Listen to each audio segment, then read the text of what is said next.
Okay, we're doing Unit 7, Section 1, Day 2 notes today, and we're talking about something today called normal distributions, and we're going to jump right in here. So on Day 1, we talked about mean, median, standard deviation, and 5 number summary for sets of data. And, you know, in this class, we're going to mostly look at 3 types of sort of distributions. We have a skewed left, a skewed right, and a symmetric distribution.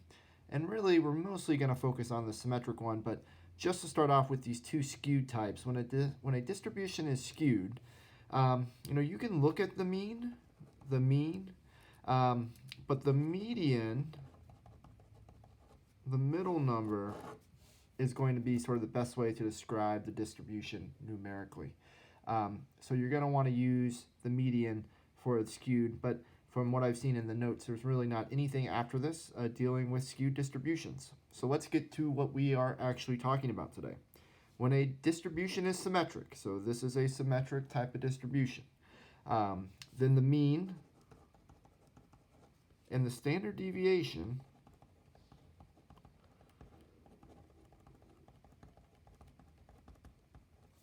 is the most common way to describe the distribution numerically. When a distribution is symmetric, it can be considered to be approximately normal. So call these normal distributions. And there's like a little definition right below here. A normal distribution is it's modeled by a bell-shaped curve called a normal curve. It is symmetric about the mean, and the total area under the curve is 1. So I know that sounds like a lot. First off, this bell-shaped thing, if you look at this symmetric distribution, if I were to make a sort of a curve that goes over my data, it makes sort of like this bell-shaped curve. That is a normal distribution. Properties of normal curves. So the reason why we like normal distributions, symmetric distributions, is because we can tell a lot about sort of what's going on with this data if we know about the mean and the standard deviation. And some property is the following. If we know the standard deviation and we know the mean, 68% of all sort of data points are going to fall within 1 standard deviation of the mean. So what that means is down here, this little guy right here, this is called a mu. That's our mean. And the mean sort of falls right in the middle. And what this little first piece of information is saying is if we go 1 standard deviation sort of both ways, so if we go 1 standard deviation this way, this is why it says the little mu plus this little circle hat, that's standard deviation. So if we add 1 standard deviation on, or if we subtract 1 standard deviation the other way, then 68% of all of our data points should fall within those intervals. And this should be true for all normal distributions. If you understand that first piece, these next 2 pieces are, very similar. 95% of the data falls within 2 standard deviations of the mean. So, if you were to go 2 standard deviations out and 2 standard deviations out the other way, that's going to contain 95% of your data. So most of your data is going to fall within 2 standard deviations. If you were to go 3 standard deviations out, then, so that, if you subtract 3 standard deviations, or you add on 3 standard deviations, that's going to contain 99.7% of your data. And that's almost all of it. So most of your data should fall within 3 standard deviations of the mean. Only 0.3% should fall outside of it. And to the right here, we're going to be using this chart a lot. So you might want to put a box around this. We're going to be coming back to this chart quite a bit. But this sort of very easily breaks it down by sort of sector. And I know we said 68% before, but what they did was if 68% is between 1 standard deviation both ways, then that should mean half of 68% should be here and half of 68% should be here. And that's what they've done. And they've sort of broken that down more. This 13.5% is coming from, if this is 68%, and 2 standard deviations away is 95%. If you were to say 95 minus 68, you would get 27. So 27% lies in these 2 sectors. And if you divide 27 by 2, you get 13.5. So each of these contains 13.5%. and so on and so forth. If you don't really understand how I'm getting these numbers from this over here, that's not that big a deal. Just understand that it's telling you sort of what percent of your data points lie in each of these sectors. Okay, so we're going to flip over now, and we're going to look at some notes that go with this, some examples. And, all right.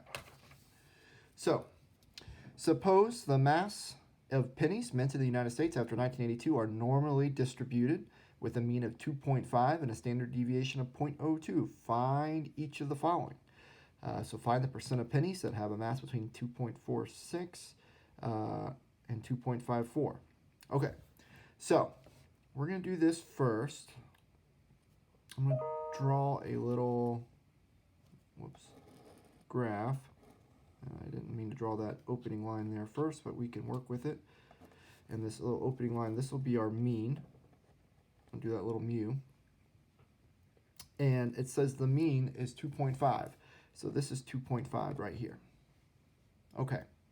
So the first question, we're going to try to work up to what percent of pennies should fall between 2.46 and 2.54. And the first question says how many standard deviations is 2.46 away from the mean.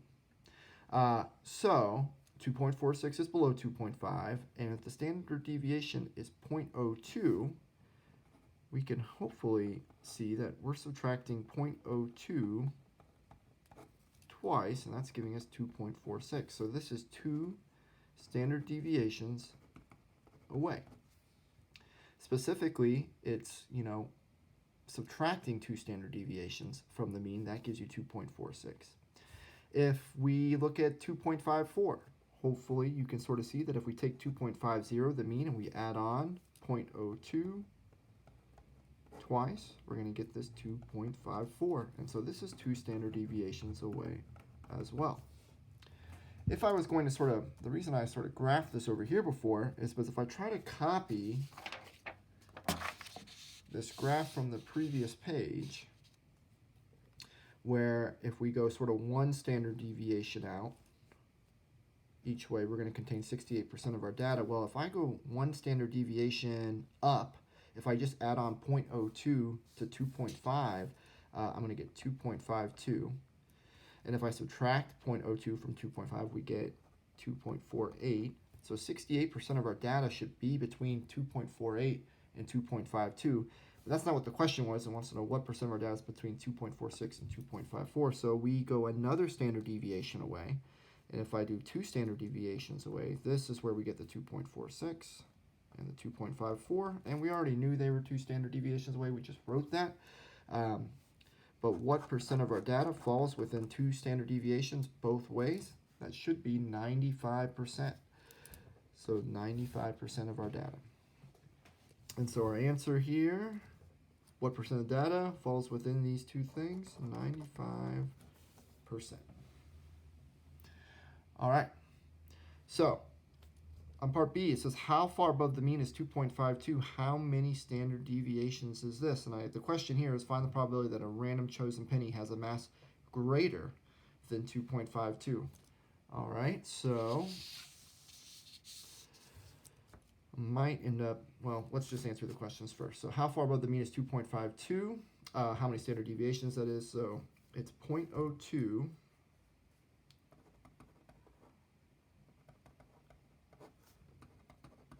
It's 1 standard deviation above the mean.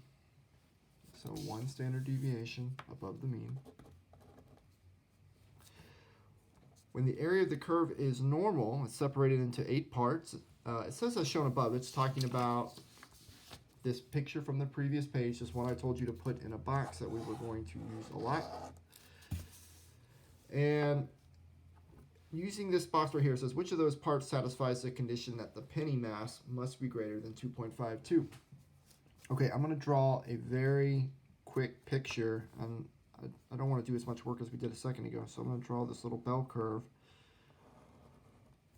And we have the mean right here. We have 1 standard deviation above, and then we have 2, and then we have 3, and then we have like the tail. So 2.52 is 1 standard deviation above the mean. This was our mean right here. And so the question is asking us, you know, when the area under a normal curve is separated into 8 parts, which of those parts satisfies the condition for the penny must be greater than 2.52? Well, it would be all the parts above it. So that part, and then this little tail over here. So if we find the sum of those percents, we have those percents written down from that previous page, that we could just add 13.5% plus 2.35% plus 0.15%. We could add those up, and I think we're going to get 16%. That would be the percent of pennies, assuming it's on a normal curve, that would be greater than 2.52. Okay, so it wants us to reflect here, and the second normal curve shown on the previous page, explain how you know that the area under the curve between this mean plus standard deviation and mean plus 2 standard deviation represents 13.5% of the data. If you know the percent of the data between, okay. This is basically just saying, it's what I tried to explain a second ago, was how do we know that this right here is 13.5%?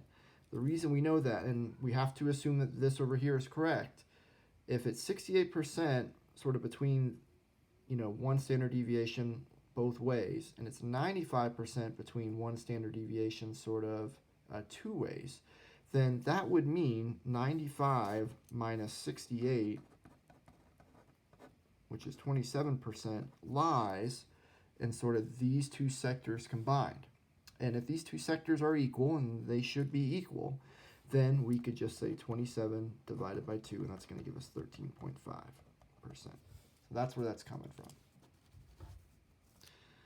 from. Likewise, it says another way to approach part B of the example was to recognize that since the mound in the middle of the distribution represents 68%, the remainder of the data, 100% minus 68%, must be in the two tails.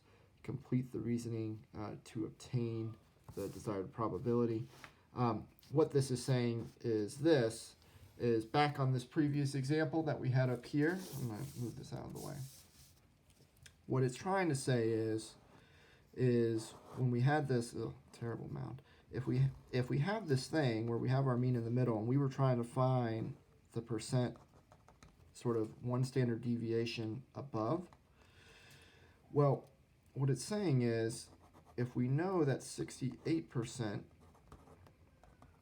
falls between 1 standard deviation both ways, then that would mean what it's saying right here is 100 minus 68, which is 32%, lies in both tails, like combined. And if we're just worried about sort of this one area over here, we could just take 32% and divide by 2, which is 16. Hope you all can see that percent. Okay, so we have more notes here, so we're not done yet. We're going to get to the next page of notes here, and we have some more examples. All right, so this is mostly just going to keep working with the stuff that we just talked about, and it's a little harder, but if you understood what we just did, this should not be too bad. So first up here, and I'd like to have the answers. All right, so first up, in a normal distribution that has a mean and a standard deviation, so we know it's normal, so we know it's that bell curve. We have a mean and a standard deviation. For a randomly selected x value, selected from this, find the probability that the x value will be between the mean and 3 standard deviations above the mean. That's what it means when it says plus, so you're adding them on, so it's above the mean. The probability that a randomly selected x value lies between the mean and 3 standard deviations above the mean is the shaded area under the normal curve below. It's not shaded for us, so we need to do this ourselves. So here's the mean. Here's 3 standard deviations above the mean, so this is our mean. This is 3 standard deviations above the mean, and I'm going to go ahead and shade this.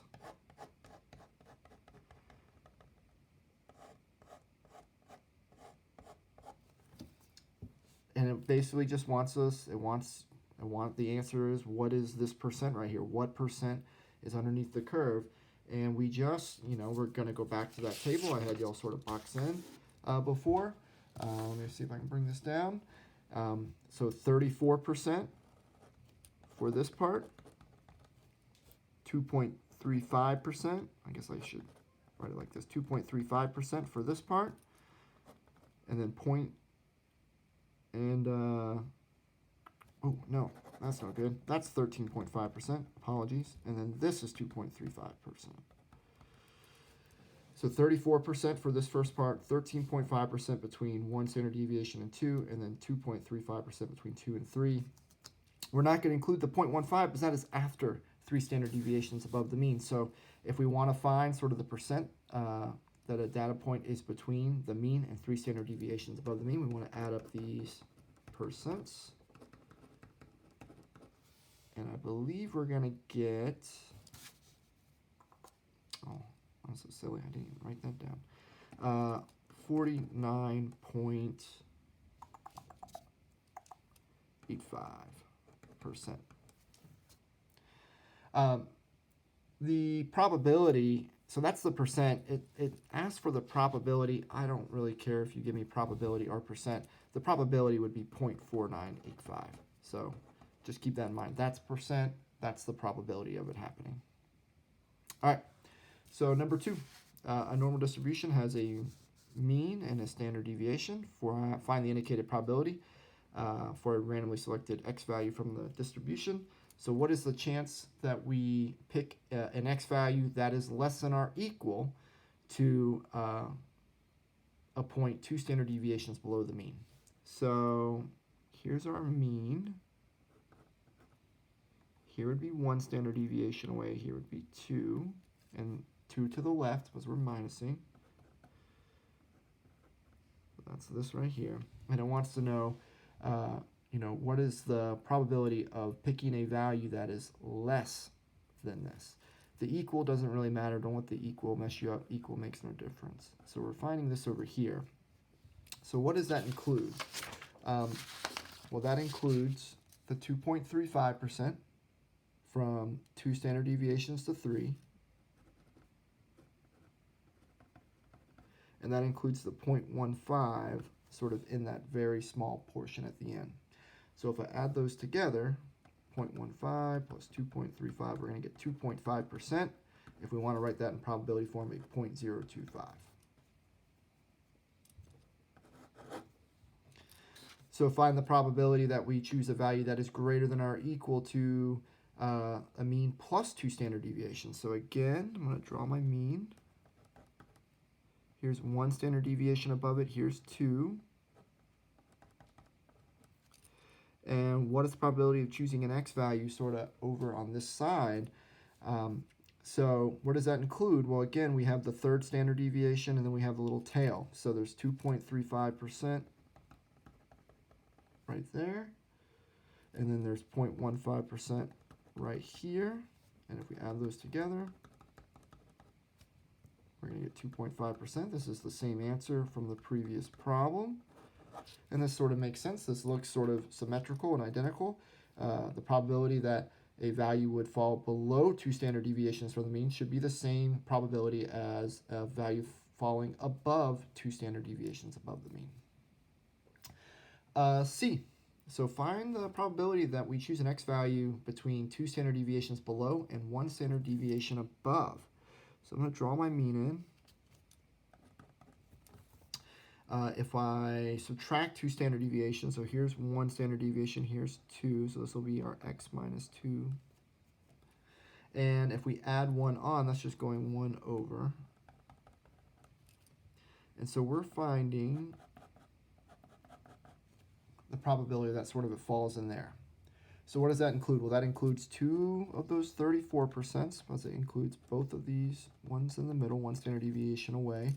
And it also includes the 13.5% right there. And if I add those up, 34 plus 13.5, we're going to get something like 81.5%. And in probability form, that would be 0.815.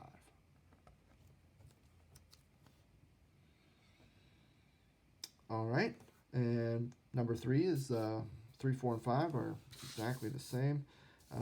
So I mean, they're not the exact same problems, but the exact same types of problems. I would maybe pause it and try them on your own real quick, and then hit play, and make sure you know what you're doing. But I'm going to go ahead and start.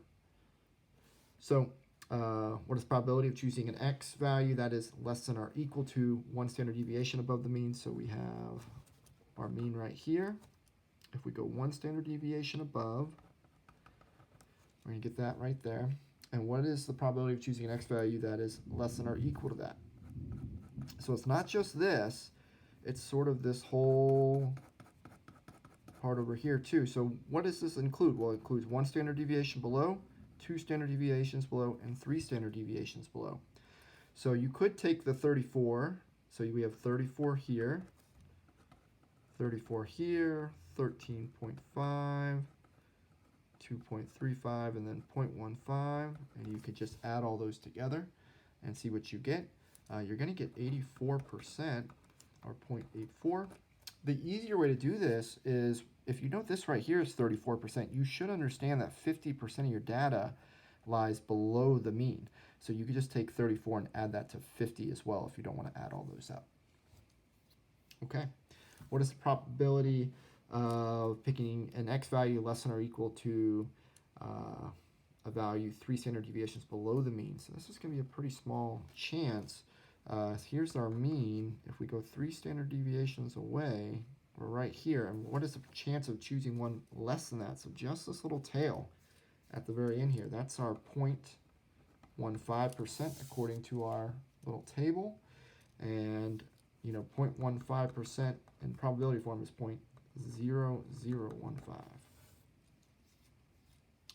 And last one, find the probability that we choose an x value between 1 standard deviation either way. And this is going to be that 68%. This is just that sort of first one we talked about when we started talking about this. But if I draw it out,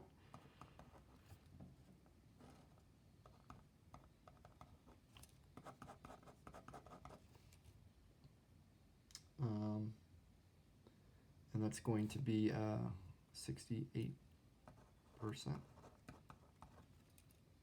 And again, that's just the basic one, 34 plus 34. Or you could look at even that original one there, since it has between 1 standard deviation both ways. 0.68 in probability form. All right, flip over. 6 and 7 have you going kind of backwards.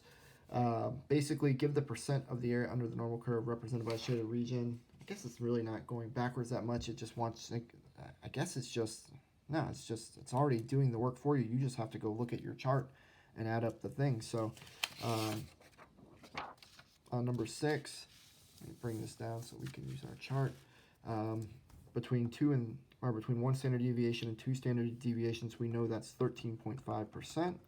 We know between 2 and 3, that's 2.35%.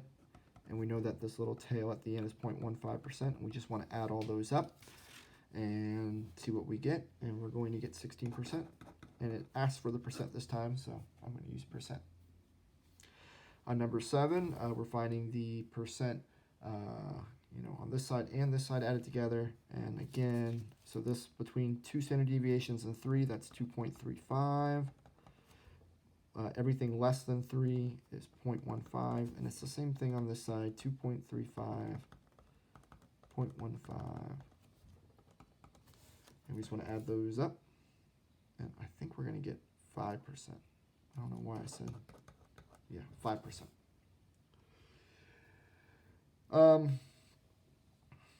On 8, 9, and 10, you got to think a little bit more about what you're doing here. A normal distribution has a mean of 25 and a standard deviation of 5. Find the probability that a randomly selected x value from the distribution in the given interval. For each problem below, draw a bell curve. The bell curve is already drawn for you, so we just kind of need to label it. So let's think about this. Our mean is 25, and our standard deviation is 5. If I want to find the probability of picking a value between 20 and 30, well, 25 is the mean. So instead of me just writing like that little m, I'm actually going to write the mean of 25 right here. And if I go 1 standard deviation of 5 below and above it, that's going to be the 30 and the 20 that's in the problem. And so what is the chance of picking something between 20 and 30? we know that, 34% right here and 34% right here. So it's a 68% chance of picking something between 20 and 30, or 0.68 in probability form. So it's the same thing. It's just you need to think a little bit more. These values they're giving you, at least for today, they're always going to be exactly 1, 2, or 3 standard deviations away from the mean, and you just need to figure out sort of where they fall on the graph. If I ask you for the probability of choosing a value of at least 35, so again, 25 is the mean. If I go 1 standard deviation above it, we're going to get 30. So if I go 2 standard deviations above it, we're going to get 35. And if I want at least 35, I want to know what is the chance of choosing something sort of above it. So we need to include 3 standard deviations above the mean. So from 2 to 3 is 2.35%. And then this little tail is the 0.15%. If I add those together, we get 2.5%, or in probability form, 0.025.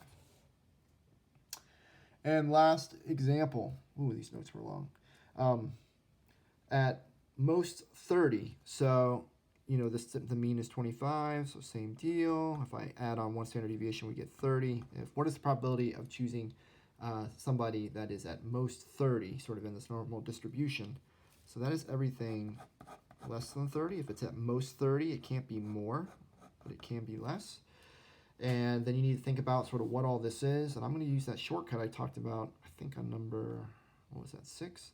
It's 34% between 25 and 30, and it is 50% for this whole side over here. And if I add 50 and 84, or 50 and 34 together, we get 84%, or 0.84. Okay. I will put up another video for the homework. I know this stuff can be kind of confusing, especially trying to do it outside the classroom. So please look at the video of the homework if you are still struggling with this. All right. Have a good day.